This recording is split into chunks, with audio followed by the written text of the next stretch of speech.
আইন আৰু সংবিধানৰ ঊৰ্ধত নহয় নিৰ্বাচন। নিৰ্বাচন আয়োগক উচ্চ ন্যায়ালয়ৰ মোক্ষম আঘাত। নিৰ্বাচন আয়োগৰ একনায়কত্ববাদক ন্যায়ালয়ৰ লেকাম।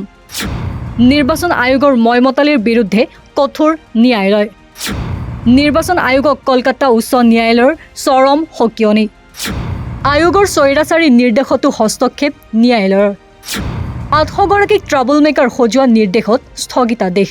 পশ্চিমবংগত প্ৰথম পৰ্যায়ৰ নিৰ্বাচনৰ প্ৰাক্ষণত ভাৰতীয় নিৰ্বাচন আয়োগৰ একনায়কত্ববাদী কাৰ্যকলাপক তীব্ৰ ভৰ্ৎসনা কৰি এক ঐতিহাসিক ৰায়দান কৰিছে কলকাতা উচ্চ ন্যায়ালয়ে।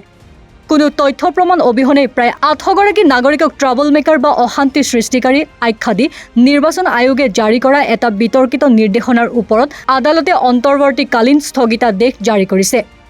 উচ্চ ন্যায়ালয়ৰ এই ৰায়ৰ পিছতে নিৰ্বাচন আয়োগৰ নিৰপেক্ষতা আৰু কাৰ্যশৈলীক লৈ এতিয়া সমগ্ৰ দেশতে তীব্ৰ প্ৰতিক্ৰিয়াৰ সৃষ্টি হৈছে। প্ৰকৃততে যোৱা 21 এপ্ৰিলত পশ্চিমবংগৰ মুখ্য নিৰ্বাচনী বিষয়াৰ কাৰ্যালয়ৰ পৰা এক বিশেষ জাননী জাৰি কৰা হৈছিল। এই জাননীত 800জনীয়া এখন তালিকা প্ৰস্তুত কৰি তেওঁলোকক ভোটাৰৰ ভয় দেখুওৱা আৰু নিৰ্বাচনত বাধা দিয়া বুলি অভিযুক্ত কৰা হৈছিল। আশ্চৰ্যকৰ কথাটো হ'ল এই তালিকাত বহু নিৰ্বাচিত প্ৰতিনিধি যেনে বিধায়ক, সাংসদ আৰু পঞ্চায়ত সদস্যৰ নামো অন্তৰ্ভুক্ত আছিল। আয়োগে আৰক্ষীক এই লোকসকলৰ বিৰুদ্ধে ব্যৱস্থা ল'বলৈ এক প্ৰকাৰৰ নিৰ্দেশ দিছিল, যাৰ দ্বাৰা তেওঁলোকৰ ব্যক্তিগত স্বাধীনতা আৰু সাংবিধানিক অধিকাৰ খৰ্ব হোৱাৰ পূৰ্ণ সম্ভাৱনা আছিল।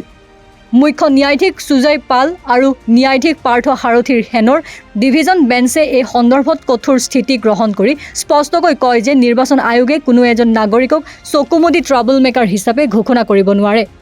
এনে কাৰ্য কেৱল আইনী বিৰুদ্ধই নহয়, বৰঞ্চ এয়া গণতন্ত্ৰৰ ওপৰতো এক কুঠাৰঘাত। আদালতে মন্তব্য কৰে যে সংবিধানৰ 324 নং অনুচ্ছেদে আয়োগক ক্ষমতা প্ৰদান কৰিছে যদিও ই আইনৰ ঊৰ্ধত নহয়। ভাৰতীয় ন্যায় সংহিতা আৰু জনপ্ৰতিনিধিত্ব আইনত ইতিমধ্যে নিৰ্বাচনী অপৰাধৰ বাবে স্পষ্ট নিৰ্দেশনা আছে। তেনেস্থলত আয়োগে নিজস্ব অভিধান ব্যৱহাৰ কৰি এনেদৰে নিৰ্দেশ জাৰি কৰাটো অসাংবিধানিক। আদালতত নিৰ্বাচন আয়োগৰ অধিবক্তাই এই পদক্ষেপক শান্তিপূৰ্ণ নিৰ্বাচনৰ স্বাৰ্থত বুলি যুক্তি দৰ্শাবলৈ চেষ্টা কৰিছিল যদিও উচ্চ ন্যায়ালয়ে তাক খাৰিজ কৰে।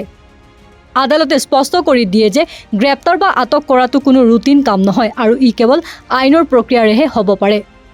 নিৰ্বাচন আয়োগে ইচ্ছা কৰিলেই কাৰোবাক দাগি সজাই আৰক্ষীক ব্যৱহাৰ কৰিব নোৱাৰে।